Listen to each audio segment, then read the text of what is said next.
Hello friends, பச்சை பயிறு தோசை எப்படி செய்கிறது பார்க்கலாம் வாங்க. 1 ஹவர் முன்னாடி பச்சை பயிரை ஊற போட்டுக்கோங்க. தட் மீன்ஸ் சிறுபருப்பை ஊற போட்டுக்கோங்க. பொடியாக நறுக்கிய வெங்காயம் ஒரு 2, பச்சை மிளகாய் 3, கருவேப்பிலை, கொத்தமல்லி எல்லாம் ரெடி பண்ணி வச்சுக்கோங்க. ஊறிய பின்பு அது மிக்ஸி ஜாரில் ரொம்ப மைய இல்லாமல் ஒரு ஸ்டேஜ் முன்னாடி அரைச்சி எடுத்துக்கோங்க. அதில் நறுக்கிய வெங்காயம், பச்சை மிளகாய், கருவேப்பிலை, கொத்தமல்லி, கொஞ்சம் சால்ட்டு போட்டு மஞ்சள் பொடி பெருங்காயமும் போட்டுக்கலாம். போட்டுட்டு ராகி சேமியா இருக்குது பார்த்தீங்களா, அதை நல்லா தூள் பண்ணி இந்த பச்சைப்பருப்பு மாவோட கலந்துக்கோங்க. தேவையான அளவு உப்பு போட்டு நல்லா மிக்ஸ் பண்ணிவிட்டு ரொம்ப தண்ணியாக வேண்டாம், அடமாவு பக்குவத்தில் மிக்ஸ் பண்ணி ரெடியாக வச்சுக்கோங்க. ஒரு தவா வச்சுட்டு நல்லா தவா ஹீட் ஆனதுமே இந்த தோசை நல்லா மெலீஸாக தேய்க்கவும் வரும், கிறிஸ்பியாகவும் இருக்கும், செம்ம டேஸ்ட்டாக இருக்கும், ப்ளஸ் ஆரோக்கியமான தோசையும் கூட.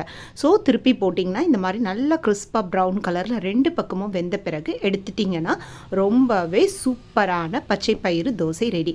இதற்கு துவையலோ சட்னியோ வச்சு சாப்பிடலாம். நான் புதினா துவையல் வச்சுருக்கேன். நீங்களும் செஞ்சு ட்ரை பண்ணி பாருங்கள். பாய்.